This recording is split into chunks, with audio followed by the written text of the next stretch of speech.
അമ്മീന് വേറെ എവിടെയും വീഡിയോ എടുക്കാൻ പോകണല്ലേ? നമ്മള് വീഡിയോ എടുക്കാൻ പോണം, പക്ഷേ തൽക്കാലം വേണ്ട. കാരണം എന്ന് പറഞ്ഞാൽ ആക്സിഡന്റുകളൊക്കെ നിറഞ്ഞിരിക്കുന്നു.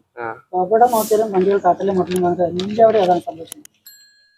ഇങ്ങനെയുള്ള ഒരു സമയത്ത് നമ്മള് വെളിയിൽ പോകാതിരിക്കുന്നതാണ് ഏറ്റവും നല്ലത്. മെയിനായിട്ട് റോഡിലൊക്കെ ഇറങ്ങിയിട്ട് ടി വി തുറന്നാൽ ഇത് മാത്രം ഒരു ന്യൂസ് ഉള്ളൂ, പേപ്പറിലും ടി വി. സംഭവം അറിയോ? നമ്മുടെ ഇവിടെ തന്നെ ഇപ്പൊ 2 ആയില്ലേ ആക്സിഡന്റ്? ഈ അടുത്ത് ഇപ്പൊ ഒരാഴ്ച ഈ ലോറി മറിഞ്ഞിട്ട് ഒരു 4 കുട്ടികൾ. അതെ, അതിന് മുമ്പ് അവിടെ വണ്ടി കയറി കാലി പുറം കയറി മുകളിൽ വണ്ടി കുറച്ച് പേര്. അങ്ങനെ ഈ അടുപ്പിച്ച് ഈ 1 മാസം 1.5 മാസത്തിന്റെ ഇടയിൽ ഇത്രയും അടുപ്പിച്ചിങ്ങനെ വന്നുകൊണ്ടേയിരിക്കും. ശ്രദ്ധിച്ചില്ലേ? പേപ്പർ എടുത്താലും ശരി, ടി വിയിൽ അത് മാത്രമേ ഉള്ളൂ. എനിക്ക് തോന്നുന്നത് ഒരു കൂടോത്രം പടിയുണ്ട്. കൂടോത്രം പറഞ്ഞാൽ ചാനലുകാർ ഒരു കാര്യം കിട്ടുക, പിന്നെ അതിന്റെ പിന്നാലെ മാത്രം നടക്കുന്നത്. അത് ശരിയാണ്. അതായത് ഒരു കാര്യം, ഇപ്പൊ ആക്സിഡന്റ് മാത്രം പറയുന്നത്. പക്ഷെ ഈ സമയത്ത് കുട്ടികൾ നായി കടിച്ച് കണ്ടൊന്നും കാണുന്നില്ല. എവിടെയും കടിക്കാതിരിക്കുന്നു. ഇവര് നായി കടിച്ച് പറഞ്ഞിട്ടാന്ന് പറഞ്ഞാൽ പിന്നെ മുടിക്ക് നായി കടിയാണ്. എത്ര കുട്ടികൾ, അത് കുട്ടികളിൽ മാത്രം, വലിയവരിപ്പോ കടിക്കുന്നു.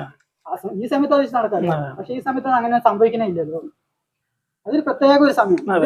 ഏത് ന്യൂസ് ഇടണോ അത് മാത്രമേ. ആക്സിഡന്റ് ഒരാൾ മരിച്ചു പറഞ്ഞാൽ നേരത്തെ ഒരു ചെറിയ ന്യൂസ് ആയിരിക്കും.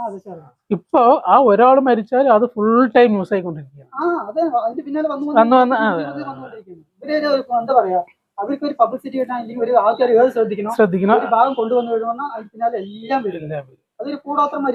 പിന്നെ എന്നത് വേറെ എന്തെങ്കിലും കാര്യത്തിന് ശ്രദ്ധ തിരിക്കാൻ വേണ്ടി ഇങ്ങനെ ഇതാക്കണമെന്നും എനിക്ക് സംശയമുണ്ട്. ഈ പെൻഷൻ ഇങ്ങനെ കുറെ വേറെ ന്യൂസുകളെ ഈ അടുത്ത കാലത്ത് ഒരു പെൻഷന്റെ കാര്യം വന്നില്ല. പാവങ്ങൾക്ക് കൊടുക്കുന്ന പെൻഷനൊക്കെ പറ്റിച്ചു. പക്ഷെ അത് അതോടെ സ്റ്റോപ്പ്. പക്ഷെ ഇവർ ആരെങ്കിലും ഇത്ര മാധ്യമങ്ങൾ ഉണ്ടായിട്ട് ആരെങ്കിലും ഒരാൾ അതിന് പിന്നാലെ തിരികെ എന്താ സംഭവിച്ചു, ന്യൂസ് ഉണ്ടോ ഇല്ല, അതൊക്കെ തള്ളിപ്പോയ ഒന്നുമേ. സാധാരണ ജനങ്ങൾക്ക് ആ ന്യൂസ് അറിയാനേ വഴിയില്ല. എന്തിയോടെ പോയി അറിയാം? മാധ്യമങ്ങൾക്ക് വേണം, ശരിയാണ്. നമുക്ക് കാര്യങ്ങൾ അറിയണമെങ്കിൽ വേണ്ട കാര്യങ്ങളൊക്കെ തള്ളി അടിയിൽ ആ ന്യൂസ് ഇല്ല. എന്താ ഒരു ന്യൂസ് കൊടുത്ത് അതിനെ ഫോളോ അപ്പ് ചെയ്ത് പിന്നെ 60 വയസ്സിന് മേലെ പ്രായമുള്ളവർക്കാണ് പെൻഷൻ വരുന്നത്. ഈ പെൻഷൻ വരുന്ന പറഞ്ഞാൽ നമ്മള് വർഷം പോയിട്ട് എല്ലാം ഉണ്ട്. അപ്പൊ ഈ വയസ്സായവരൊക്കെ തൂക്കിക്കെട്ടിക്കൊണ്ട് പോകാൻ പറ്റും. അത്ര ബുദ്ധിമുട്ടാണ്. പക്ഷെ ഇങ്ങനെയുള്ള ഒരു പറ്റിച്ച് എടുത്തിരിക്കുന്നത് BMW കാറുള്ളവരാണ് 1600 പെൻഷൻ. ഇങ്ങനെ കയ്യിലൊക്കെ വെക്കാതെ എന്തായാലും പഞ്ചായത്ത് വാർഡ് മെമ്പറിന് അറിയാണ്ട് പെൻഷൻ വരില്ല, ഒരിക്കലും വരില്ല. അപ്പൊ വാർഡ് മെമ്പർ അങ്ങനെ മൊത്തം എല്ലാവരും കൂടി അങ്ങനെ ന്യൂസേ പോയില്ലേ. പിന്നെ ഇന്നലെ ഞാൻ ഒരു ഇതിൽ കുട്ടികൾ മരിച്ചില്ല, ഇപ്പൊ 4 കുട്ടികൾ പാലക്കാട്. അപ്പൊ മരിച്ച വീട്ടില് ചടങ്ങുകൾക്ക് നടന്നുകൊണ്ടിരിക്കുമ്പോ ആ കുട്ടിന്റെ അടുത്ത ബന്ധുവിന്റെ അടുത്ത് പോയിട്ട് ചാനലുകാരൻ ചോദിക്കണം, എന്താ നിങ്ങളുടെ മാനസികാവസ്ഥ? നമ്മുടെ വീട്ടില് നമ്മുടെ ഒരു കുട്ടി ആക്സിഡന്റ് മരിച്ചിരിക്കുമ്പോ ഈ കുട്ടിന്റെ അടുത്ത് പോയിട്ട് ചോദിക്കും, എന്താണ് ഇപ്പൊ നിങ്ങളുടെ മാനസികാവസ്ഥ? എങ്ങനെയായിരിക്കും ഇവന്റെ വീട്ടിൽ കുട്ടി മരിച്ചു അതേപോലെ തന്നെ മാനസികാവസ്ഥ അവനും? ചാനലുകാര് അവർക്ക് മനസാക്ഷി പറഞ്ഞ സംഭവമേ ഇല്ല. അവരുടെ ജോലിയാണ്. എങ്ങനെ ചോദിക്കും? മരിച്ച ചടങ്ങ് നടന്നുകൊണ്ടിരിക്കുമ്പോ ഒന്നും വേണ്ട. നമ്മളെ ലോറി കർണാടകയില് ശരിയൊരു അർജുനെ തേടി നടന്നു. അത് കഴിഞ്ഞു വയനാട് ഉരുൾപൊട്ടി പറഞ്ഞതും എല്ലാ അർജുന്റെ അറിയുന്നേ എന്തായിന്നേ അറിയില്ല. അത് കഴിഞ്ഞ് ഇവിടെ വന്ന് സമാധാനമായത് എല്ലാവരും കണ്ടുപോയി. ആ സമയത്ത് നോക്കിയാൽ ഉരുൾപൊട്ടി മണ്ണിടിച്ചിലും അത് കഴിഞ്ഞില്ല.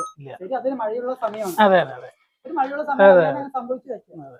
പക്ഷെ ഈ നായി കടിക്കുന്നത് ഈ സമയത്ത് മാത്രം ഈ പീഡനം പറഞ്ഞു വരുന്നു. ഒരു സമയം ഒരു പെൺകുട്ടി പീഡനം പറഞ്ഞിട്ട് ഒരു കംപ്ലൈന്റ് കൊടുത്താൽ പിന്നെ തുടർന്നത് മാത്രമേ ഉള്ളൂ. ആ സമയത്ത് ആക്സിഡന്റും ഇല്ല, നായികടിയില്ല, ഉരുളുപൊട്ടലില്ല, ഒന്നുമില്ല. അതന്നെ ജനങ്ങളിലെ ജനങ്ങളിലെ പൊട്ടനാക്കുക സംഭവം.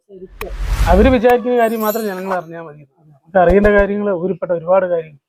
ഒരാളിനെ ഒന്നും വേണ്ട, ഒരു കോടതി വിധി വരുന്നതിന് മുമ്പ് തന്നെ ഇവരെന്ത് ചെയ്യും? ഒരു പെണ്ണിനെ പീഡിപ്പിച്ച് പറഞ്ഞിട്ട് ഒരു കേസ് കൊടുക്കും. ഇവര് ഉടനെ ഇപ്പം പീഡിപ്പിച്ച് പറഞ്ഞിട്ട് അങ്ങനെ പബ്ലിസിറ്റി ചെയ്യും. കുറെ കാലമൊക്കെ കഴിഞ്ഞാൽ എന്തായാലും കോടതി പോയി കഴിഞ്ഞാൽ ചുരുങ്ങിയത് ഒരു 10-20 വർഷം 10 വർഷം കഴിഞ്ഞിട്ട് അവൻ നിരപരാധിയാണെന്ന് പറഞ്ഞത് നല്ല രീതിയിൽ തെളിയിച്ചു വെച്ചു. എന്തായി എന്ത് കിട്ടും? അവന്റെ കുട്ടി മക്കൾക്ക് സ്കൂളിൽ പോകാൻ പറ്റില്ല, അവനെ വെളിയിൽ ഇറങ്ങി നടക്കാൻ പറ്റില്ല, അവന്റെ ഭാര്യയ്ക്ക് വെളിയിൽ ഇറങ്ങി നടക്കാൻ പറ്റില്ല. അവരിനെ ഒറ്റപ്പെടുത്തില്ല. എല്ലാവരും നമ്മളാണെങ്കിൽ അങ്ങനെ തന്നെ. അവർ 10 വർഷം കഴിഞ്ഞിട്ടായിരിക്കും അവൻ നിരപരാധി പറയുന്നത്. അപ്പോഴേക്കും അവന്റെ ജീവിതം അപ്പൊ എന്ത് ചെയ്യണം? ഈ പെണ്ണിന്റെ അടുത്ത് അവന്റെ ജീവിതകാലം മുഴുവനുള്ള നഷ്ടപരിഹാരം അവളുടെ അടുത്ത് വാങ്ങിക്കും. ഇപ്പൊ എന്തിനും പെണ്ണുങ്ങൾക്ക് മുൻഗണന കൊടുക്കും. അത് കാരണം അവര് ഈ നിയമമൊക്കെ ഒരുപാട് പേര് മിസ്യൂസ് ചെയ്യുന്നു. അതെന്താ പോട്ടെ, ഇന്നത്തെ ന്യൂസ് എന്താണ് വേണ്ട. അപ്പൊ ന്യൂസ് വായിച്ച വെറും ആക്സിഡന്റ് മാത്രമേ ഉള്ളൂ. അതിപ്പോ ഈ കുട്ടികൾ മരിച്ചില്ലേ, നല്ല അതിനുശേഷം ആക്സിഡന്റ് മാത്രം. ബൈക്ക് ചരിഞ്ഞ അത് ന്യൂസ്, ബൈക്ക് ഹെൽമെറ്റ് ഇല്ലാണ്ട് പോയാൽ അത് വലിയ ന്യൂസ്. അതൊക്കെയാണ്. അതുപോലെ തന്നെ ഈ കുട്ടികളെ തട്ടിക്കൊണ്ട് പോകുമ്പോ അത് മാത്രമേ കേസ് വന്നു, പിന്നെ മൊത്തം മയക്കുമരുന്നായി. അതുപോലത്തെ ഡിച്ചിൽപ്പെട്ട് മരിച്ചായിരിക്കും തിരുവനന്തപുരത്ത്. പിന്നെ എല്ലാ ഡിച്ചും വൃത്തിയാക്കണം, അങ്ങനെ ഡിച്ച് ആ ഡിച്ച് നിറഞ്ഞിക്കണം, ഈ ഡിച്ച് നിറഞ്ഞിക്കണം. അത് മാത്രമായി. അതിന് മുമ്പൊന്നും ഇല്ല. ഞങ്ങൾ അന്നേക്ക് മറ്റേ മലയിലേക്ക് ഇല്ലായിരുന്നു, അത് കാട്ടിലേക്ക് പോയി നോക്കണം, മൊത്തം പ്ലാസ്റ്റിക് ബോട്ടിൽ. ഒന്നും വെള്ളം അടിക്കാൻ കൊണ്ട് വന്നിട്ട് ഒക്കെ ഇട്ടിട്ട് പോകുകയാണ്. അന്ന് പുഴയിൽ ചിറ്റി പുഴയിൽ വെള്ളം വന്ന് പറഞ്ഞ് പോയി നോക്കണം. അവിടെയും പുഴ സൈഡ് കഴിച്ചതിന്റെ വെള്ളം ബോട്ടിലാണ് ഇഷ്ടംപോലെ ഒഴുകി പോയില്ല. അതിൽ കുറച്ചാണ് അവിടെ തടഞ്ഞത്. കുറച്ച് അത്ര ഭാര്യ ഒരു ചുരുങ്ങിയത് ഈ മറ്റും നിറയിടാം, ഞാൻ നിറഞ്ഞ് ഈ ഹൈറ്റിൽ അത്ര ഒരു സൈഡ് മാത്രം നിൽക്കുന്നു. അപ്പൊ ഇത്രയും ബോട്ടിലുകളായി എന്താ പറയാ പുഴയോരത്തിൽ കഴിച്ചിട്ട്. ഇതൊന്നും പ്ലാസ്റ്റിക്കിന്റെ ഇതൊന്നും ഏത് മാധ്യമം കാണില്ലേ? എന്താ ഇല്ലേ, അവര് തീരുമാനിക്കും ഒരു ന്യൂസ് ഇല്ലെങ്കിൽ അതിന് നമ്മളത്ര. അത് പറഞ്ഞപ്പോഴാണ് ഒരു ബസ് സമരം വയ്ക്കുന്നു. ഹർത്താൽ വളരെ കമ്മിയായി. ചില സമയങ്ങളിൽ ഹർത്താൽ വരുമ്പോ ഇവര് ഇങ്ങനെ ഒരു ക്യാമറ നിൽക്കേണ്ടി നടന്നത് മൈക്ക് കൊടുത്തിട്ട് പോയിട്ട് ഇവരെന്താണ് ഉദ്ദേശിച്ചത് അത് ആൾക്കാർ പറയാന്ന് പറഞ്ഞാൽ അതിനെ കൂടെ സംസാരിക്കും. അല്ലാതെ ഇപ്പൊ എന്റെ അഭിപ്രായം ഞാൻ പറയുന്നു വെച്ചാൽ അത് അങ്ങനെ സത്യം. ഇപ്പൊ ചാനൽ വൈകുന്നേരം ചർച്ചകൾ ഉണ്ടാവും, 4 പേരിരുന്ന് ചർച്ച ചെയ്യണം. ഇവര് എന്താണ് ഉദ്ദേശിക്കണം ആൻസർ കിട്ടാൻ വേണ്ടി അവനെ ഒരു ചോദ്യം ചോദിച്ച് ഉത്തരം പറയാൻ വിടണ്ടേ, വിടുകയില്ല. ഇവരെന്താണ് ഇവരിന്റെ മനസ്സിൽ എന്താണ് ഇവരിന്റെ റേറ്റിങ്ങിന് വേണ്ടി അത് വരുത്താൻ വേണ്ടി തിരിച്ച് ചോദിച്ചുകൊണ്ടിരിക്കുക. അവന് ഉത്തരം പറയുമില്ല, ജനങ്ങൾക്കൊന്നും മനസ്സിലാവുമില്ല. ഇവിടെ അതേമാതിരി സംഭവിച്ചിരിക്കുക. ബസ് സ്റ്റാൻഡിൽ പോയി നിന്ന് കഴിഞ്ഞാൽ പറഞ്ഞാൽ ബസ്സില്ല വാർത്തയായിരുന്നു. അത് എന്ത് കാരണം കൊണ്ട് ചോദിച്ചു കഴിഞ്ഞാൽ എന്റെ അഭിപ്രായം എനിക്ക് പറയാൻ പറ്റില്ല, അവര് തീരുമാനിച്ച അഭിപ്രായം നമുക്ക് പറ്റില്ലല്ലോ. അവർക്ക് അതിന്റെ ഇതിൽ പറഞ്ഞിട്ടുണ്ട്. അവസാനം ആ ഭാഗം വന്നില്ല, അവർ കട്ട് ചെയ്തിട്ട് അതിന് വേണ്ടി പോയി. നമ്മുടെ കേരളത്തിലെ റോഡും തമിഴ്നാട്ടിലെ റോഡും നല്ല വ്യത്യാസം. ഇവിടെ റോഡേ ഇല്ല. ഞങ്ങള് പഴനിക്ക് പോയി, പഴനിക്ക് ഞങ്ങൾ ബസ്സിൽ പോയി ട്രെയിനിലൊക്കെയാണ് പോയത്. കാരണം അവിടെ തമിഴ്നാട്ടിൽ പോയി ശരിക്കും പറഞ്ഞാൽ ട്രെയിനിൽ പോകേണ്ട കാര്യമില്ല, ബസ് തന്നെയാണ് അവിടെ നല്ലത്. ഞങ്ങൾ അന്നേക്ക് എന്തായിരുന്നു മറ്റേ ഭാഷയോ തലേന്നാണ് നമ്മൾ പോയത്. അപ്പൊ ഒരു വ്യത്യസ്തത്തിന് വേണ്ടി ഞങ്ങൾ ട്രെയിനിൽ പോയത്. പക്ഷെ തമിഴ്നാട്ടിലെ റോഡ് അത് 1.5 റോഡാണ്. ആദ്യം ഒരു കുണ്ടോ കുഴിയോ ഒന്നുമില്ല. അവിടെ ഒരു അപകടം പറ്റില്ല. റോഡ് ക്ലിയർ ആണ് അവിടെ. അതന്നെ ഇത്ര കാലമായിട്ട് കേരളത്തിൽ ഇത്ര ആക്സിഡന്റ് നടന്നു ഒന്നുമില്ല. നമ്മുടെ ഈ 11 കിലോമീറ്റർ കൊല്ലംപറക്കി ചുറ്റി 11 കിലോമീറ്റർ ആണ്, 12 കിലോമീറ്റർ 15 കിലോമീറ്റർ ആണ്. ഇതിനിടയിൽ ഇപ്പൊ ഒരു ആഴ്ചയിൽ ഒരു 100 ആക്സിഡന്റ് അറിഞ്ഞത് മാത്രം, അറിയാത്തത് കണക്കേ ഇല്ല. പക്ഷെ അവിടെ ഇത്രയും ഈ കേരളത്തിൽ ഇത്രയും അവിടെ ആക്സിഡന്റ് അങ്ങനെ എത്ര വളരെ അപൂർവമായിരിക്കും. അല്ലാണ്ട് ഇതുപോലെ ചപ്പുപോലെ മില്ലാനാടെ ബസ് നമ്മുടെ ഡൽഹി കൂട്ടുകാരൻ ബസ് ആക്സിഡന്റ് ആയാലും KSRTC ബസ് ശേഷം അവർ സമരം ചെയ്തു, കോൺക്രീറ്റ് കൊണ്ടിട്ടു. അന്ന് വൈകുന്നേരം തന്നെ കളിക്കും. അത് വേറെ ആക്സിഡന്റ് ആവും, അതിന്റെ കല്ലൊക്കെ എടുത്ത് മേലെ വന്നാണ് ഈ കിടന്നത്. ഇതാണ് പോലെ 10 ദിവസത്തിനുള്ളിൽ റെഡിയാക്കാൻ പറഞ്ഞിരിക്കുന്നത്. അവിടെ റെഡിയാക്കുന്നത് മഴയും വന്നില്ല. ഇനി ഇത് കാരണം പക്ഷെ ആലോചിച്ച് നോക്കും. പക്ഷെ നമ്മുടെ ഇവിടെ നല്ല റോഡ് വന്നു വെച്ചു, വണ്ടി സ്പീഡിലും പോകാൻ തുടങ്ങി. അത് വേറെ ഒരു ആക്സിഡന്റ്. പക്ഷെ നിയമങ്ങൾ കറക്റ്റിൽ കൊണ്ടുവരണം. ഇന്ന റോഡിൽ കൂടെ എത്രയും ഓടാൻ പാടില്ല സ്പീഡ് അതിന്റെ അകത്ത് വരും. പക്ഷെ തമിഴ്നാട്ടിൽ നമ്മൾ ഇങ്ങനെ പോയിക്കൊണ്ടിരിക്കുന്ന ലെഫ്റ്റ് സൈഡ് കൂടെ വണ്ടി കയറി വരും. നമ്മുടെ ആൾക്കാർ ഒരിക്കലും മലയാളികൾ അങ്ങനെ ചെയ്യില്ല. ഹൈവേയിൽ മാത്രമാണ് ലെഫ്റ്റ് സൈഡ് അതിനുള്ള ഇതാണ് ഉള്ളത്. നമ്മുടെ പഞ്ചായത്ത് റോഡിൽ വേറെ റോഡിൽ കൂടെ പോകുന്നത് ലെഫ്റ്റ് സൈഡ് അധികം വരില്ല, റൈറ്റ് സൈഡ് കൂടെ കയറി വരും. അവിടെ അങ്ങനെയല്ലേ, ഏത് റോഡാണ് ചെയ്യും, ലെഫ്റ്റ് സൈഡും ഇല്ല റൈറ്റ് സൈഡും ഇല്ല. നമ്മൾ നോക്കിയാൽ വണ്ടി ഓടിക്കാനൊന്നും അങ്ങനെ പോയാലും അവിടെ ആക്സിഡന്റ് ഇല്ല. വണ്ടി ഓട്ടം അറിയുന്നത് കൊണ്ട് മാത്രമല്ല. അപ്പൊ അവിടെയുള്ളവർ ഏകദേശം ഉള്ളവർ നോക്കിയാന്ന് പറഞ്ഞാൽ പറയുന്നത് കേട്ടിട്ടേ ഉള്ളൂ.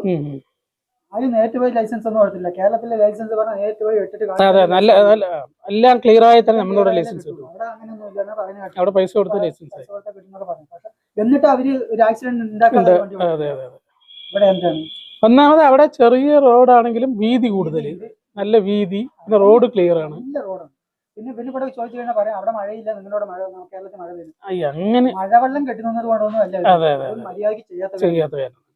റോഡ് വീതി മെയിൻ, ആക്സിഡന്റ് കമ്മിയാണത്, നല്ല റോഡുമാണ്. നല്ല റോഡ് വേണം, പൈസ മാത്രം ഈടാക്കുന്നില്ല. നീ ആലോചിച്ച് നോക്ക്, എന്തിനൊക്കെയാണ് ടാക്സ്. എല്ലാവരും ദിവസം പിച്ചക്കാരടക്കം ടാക്സ് കൊടുക്കുന്നത്. എന്ത് സാധനം വാങ്ങിയാലും അവരും വിഷയച്ച് വാങ്ങുന്ന പൈസയും കൊണ്ടാണ് അവര് ഈ ടാക്സ് അടക്കുന്നത്. എന്നിട്ട് എല്ലാവർക്കും ഇപ്പൊ ഒരു വീട് വേണമെന്നല്ല പറയുന്നത്. വീട് പറയുമ്പോൾ ഒരു വ്യക്തിക്ക് നല്ല റോഡ് പറഞ്ഞാൽ എല്ലാവർക്കും, എല്ലാ ജനങ്ങൾക്കും കുടിവെള്ളം എല്ലാവർക്കും കൂടി വരണം. ഒരു ഭാഗത്ത് വേണം എല്ലാവർക്കും കൂടി വരണം. കുടിവെള്ളം, റോഡ്, അങ്ങനെ പാലങ്ങള്, മെയിനായിട്ടുള്ളതൊക്കെ എന്തൊക്കെ വേണം പറഞ്ഞാൽ അതൊക്കെ ചെയ്ത് കൊടുക്കാം. ഇല്ലാണ്ട് ഒരു വ്യക്തിക്ക് പറഞ്ഞിട്ട് കൊടുത്തെങ്കിൽ അതും കുഴപ്പമില്ല. പക്ഷെ അതുപോലെ അതന്നെ നമ്മുടെ റോഡുകൾ എന്താണ് എവിടെയെങ്കിലും ഉണ്ട്. ഇപ്പൊ കോവിഡിന് ശേഷം എവിടെയുമായിട്ട് അറിയാതില്ല. പക്ഷെ വേറൊരു കാര്യമുണ്ട്, ഈ പൈസ പറഞ്ഞില്ല. ഇപ്പോ നമ്മ അവിടെ ഓരോ റോഡ് പണി ചെയ്ത് അവിടെ ബോർഡ് വെച്ചിട്ടുണ്ടാവുമല്ലോ, ഒരു പണി ഇത്ര ദൂരം ചെയ്തു, അത്ര കിലോമീറ്റർ 2 കിലോമീറ്റർ റോഡ് ചെയ്ത് ഇത്ര രൂപ അടങ്കിൽ തുക പറഞ്ഞിട്ട് വരുന്നു. അതുണ്ടെങ്കിൽ നല്ല പോലെ ചെയ്യാറ് ശരിക്കും. ഇപ്പൊ നോക്കിയോ, റോഡ് ഇപ്പൊ നമ്മുടെ വളരെ ഏറ്റവും നെല്ലിപ്പള്ളം റോഡ് 1 കിലോമീറ്റർ, ആ 1 കിലോമീറ്ററിന് 1.5 കോടി 2 കോടി കൊണ്ട് ബോർഡൊക്കെ വെക്കുന്നുണ്ട്. ആ പൈസ ഇനി നല്ലപോലെ ചെയ്യാലോ. അപ്പൊ അതെന്തായിരിക്കും, അതാണ് മനസ്സിലാകാത്ത. അതിപ്പോ ചില ഭാഗങ്ങളിലൊക്കെ ഉണ്ട്, ഒരവിടെ ഒഴിഞ്ഞു പോയി കഴിഞ്ഞ പറഞ്ഞാൽ അവര് ഏത് ഭാഗത്ത് നിന്ന് തുടങ്ങി ടാർ ചെയ്തിട്ടുണ്ടോ മൊത്തം ടാറിങ്. അപ്പൊ ഈ ഭാഗം ടാർ ചെയ്യുന്നു, കരാർ ഇപ്പൊ 1 വർഷത്തേക്കാണ് ഗ്യാരണ്ടി കൊടുത്തു കഴിഞ്ഞ പറഞ്ഞാൽ അവിടെ പോകുന്നു മൊത്തം റോഡ് മൊത്തമാണ്. ഇല്ലാണ്ട് പിന്നെ കുഴി മാത്രം അതുകൊണ്ട് കോൺക്രീറ്റ് കല്ലുകൊണ്ടിട്ട് പിന്നെ കുഴിയായി, പിന്നെ ഒരു തടയിൽ നിന്ന് ഒരു തല വരെ കടന്നു പോകും. അപ്പൊ ഇതിന് പിന്നെ കൈക്കൂലി വാങ്ങുന്നവരുള്ള കാരണമല്ലേ. പാർട്ടിക്കാർ കൈക്കൂലി വാങ്ങില്ല പറഞ്ഞാൽ പാർട്ടിക്കാർ സമരത്തിന് ഇറങ്ങി. എല്ലാവരും വന്നു നമ്മൾ വിളിച്ചുപോയമാര്, നമ്മ പൊതുജനങ്ങൾ തന്നെ. പൊതുജനങ്ങൾ പറഞ്ഞാൽ ശരിക്കും വിളിച്ചാൽ ഒന്നിനും പറ്റില്ല. കഴുതകള് അതായത് അതിനെ കൊണ്ട് ഒന്നും ചോദിക്കാൻ വഴിയില്ല. ചോദിച്ചു കഴിഞ്ഞാൽ നമുക്ക് കുടുങ്ങി. നമ്മ രണ്ടുപേരും കൂടി നീ ചോദിക്കാൻ പറഞ്ഞ പോയിക്കാന്ന് പറഞ്ഞാൽ അപ്പം പോയി കുത്തി കൊടുക്കും. നമ്മ രണ്ടുപേരും ചോദിക്കാൻ പറഞ്ഞാൽ നീ വില ഇത് കിട്ടുന്നത്. അങ്ങനെ പോകുമ്പോ തന്നെ നാട് ബ്രിട്ടീഷ് ഭരണം നമ്മുടെ ഇവിടെ വന്നത് അങ്ങനെ തന്നെയല്ലേ. വെളിയിൽ നിന്ന് വന്നവരിനെ ഒക്കെ തൂക്കി വെച്ചിട്ട് അവസാനം ഇവിടെ ഉള്ളവര് അടിമകളായിരുന്നു. പ്രത്യേകിച്ച് നേരത്തെയൊക്കെ തമിഴ്നാടാണ് ഇങ്ങനെ പറയുന്നത് കേട്ടിട്ടുള്ളത്. അവിടെ മാറിക്കൊണ്ട് വന്നു, ഒരുപാട് മാറ്റമായി. നല്ല മാറ്റം. ഈ വെളിയിൽ നിന്ന് ആൾക്കാർ പൈസകൾ വന്നു, അയ്യോ പറഞ്ഞ തലവരയെ പറഞ്ഞ അതൊക്കെ മാറി. പക്ഷെ നമ്മുടെ അവിടെ മാറുന്നില്ല. പിന്നൊന്ന് ഇപ്പൊ ഒരു ഇത് എന്താ പറയാ, ഒരു മോഷണം നടന്ന ഒരു വീട്ടില്, ഇല്ലെങ്കിൽ ഒരു കുട്ടിനെ പീഡിപ്പിച്ചു, അവൻ ഒളിവിലാണ്. അവനെ പിടിക്കാൻ പോലീസ് പോകണം. ഈ പോലീസിന്റെ പിന്നാലെ ചാനൽ കയറി പോവുകയാണ്. ഇതാ ഇന്ന ഭാഗം എത്തി, ഇന്നവിടെ എത്തി, ഇന്നവിടെ പോലീസ് എത്തി. ഇതാ അവരെ ന്യൂസ് കാണുന്നുണ്ടായില്ല ശരിക്കല്ലേ പറയാ. അവരെല്ലാ വിവരങ്ങളും അറിഞ്ഞുകൊണ്ടേ ഇരിക്കുമല്ലോ. ഇന്നവിടെ എത്തി, അവിടെ എത്തി, ഇവിടെ എത്തി. അവനവിടുന്ന് മുങ്ങാൻ ഭയങ്കര സൗകര്യമാണ്. പോലീസുകാർ പോവുകയും ചെയ്തു. അതെ 1000 കുറ്റവും പറയും. ഇത് പോലീസുകാർ സ്റ്റേഷനിൽ വണ്ടി എടുത്ത് അവന്റെ പിന്നാലെ ക്യാമറ ഇന്നവിടെ എത്തി, പാലക്കാട് കഴിഞ്ഞു, അവിടെ കഴിഞ്ഞു, ഇവിടെ കഴിഞ്ഞു. അപ്പൊ അവനറിയുണ്ടാവൂലേ കള്ളൻ. അപ്പൊ അവ അവിടെ മാറിക്കൊണ്ടേയിരിക്കും. പച്ചക്കറിയൊക്കെ ഇങ്ങനെ ഇടയിലിടയിൽ ഇങ്ങനെ വില പെട്ടെന്ന് കൂടുന്നുണ്ട്. അതുപോലെ കമ്മിയാവും ചെയ്യും. പച്ചക്കറി കൂടിയാൽ എന്തായാലും കമ്മിയാവും. അത് പിന്നെ നിൽക്കില്ല. ഇപ്പൊ സ്വർണ്ണം മറ്റൊക്കെയാന്ന് പറഞ്ഞാൽ കൂടി തന്നെ കമ്മിയാകുന്നു. പക്ഷെ പച്ചക്കറി പറയുന്നത് ഇത് കർഷകരുണ്ടാക്കി എടുക്കുന്നത് പാവങ്ങള്. അതില് എന്താ പറയാ, നമുക്ക് ഒരു കിലോ പച്ചക്കറി നമ്മുടെ വീട്ടിൽ വിളയിച്ചെടുത്താലേ അതിന്റെ വില. അതെന്താ കോട്ടെ എന്നെ കൊണ്ട് വരെയായിട്ടും പറയാനേ. കടയില് വലിയുള്ളി ഉരുളക്കിഴങ്ങൊക്കെ വെച്ചിട്ടുണ്ട്. അപ്പൊ വലിയുള്ളി വില ചോദിച്ചപ്പോ പറഞ്ഞു 30 രൂപ എന്താ പറഞ്ഞു. അടുത്ത ദിവസം ഇയാള് അവിടെ തന്നെ വെച്ചിരിക്കുകയാണ് ഈ സാധനം. അടുത്ത ദിവസം അയാൾ ഇങ്ങനെ പോയപ്പോ വലിയുള്ളി എത്ര ചോദിച്ചപ്പോ 50 രൂപ പറഞ്ഞു. 30 രൂപയാണ് തലേന്ന് പറഞ്ഞത്. അതേ സാധനം അത് വെച്ച് പോയിട്ട് വേറെ വാങ്ങിയിട്ടൊന്നുമില്ല. അതേ സാധനം 50 രൂപ പറഞ്ഞു. അപ്പൊ ഇയാൾ ചോദിച്ചു ഇത് ഇന്നലെ ഇതെന്താ 50 രൂപയായി ചോദിച്ചപ്പോ അങ്ങനെ ആദ്യം ചോദിച്ചാ അങ്ങനെ 50 രൂപയായി ചോദിക്കുന്നു. നീ പേപ്പർ ന്യൂസ് ഒന്നും കാണുന്നൊന്നും ഇല്ലേ. അപ്പൊ പേപ്പർ ന്യൂസ് നോക്കിയിട്ടാണ് ഈ സാധനം ശരി പുതിയ സ്റ്റോക്ക് വന്നു. ശരി നമ്മൾ വില കൂടി വാങ്ങിച്ചതുകൊണ്ട് ഇത് ഇവിടെ കെട്ടിക്കിടക്കുന്ന സാധനം. അപ്പൊ ഈ മാധ്യമങ്ങൾ അതിലും ഒരു അല്ല ഇവരിന്റെ ഇത് കേട്ടിട്ടാണല്ലോ ഇവര് വില കൂടെ. അപ്പൊ അവര് എന്താ പറയാ വില കൂടെ ഏറ്റവും മെയിൻ കാരണം മാധ്യമങ്ങൾ തന്നെ. ഒരാളുടെ ഒരു വലിയ ആൾക്കാരുടെ വില കേസ് കൊടുക്കണം. നമ്മൾ സാധാരണപ്പെട്ട ആൾക്കാർ ചാനലുകാരൻ്റെ അടുത്താണ് നമ്മൾ പറയുന്നത് അങ്ങനെ സംഭവം. അതിൻ്റെ അടുത്ത് പറയാനുള്ള കാര്യങ്ങൾ എല്ലാവരുടെയും എടുത്തോളൂ. അപ്പോൾ നമുക്ക് പേടിച്ചിട്ടാണ് നമ്മുടെ പേരോ നാളോ ഒന്നും പറയേണ്ട പറയുന്നത്. അപ്പോൾ അവരെന്താ ചെയ്യുന്നത് പറഞ്ഞാൽ ഇത് ഈ മുഖം മാത്രം മറയ്ക്കും.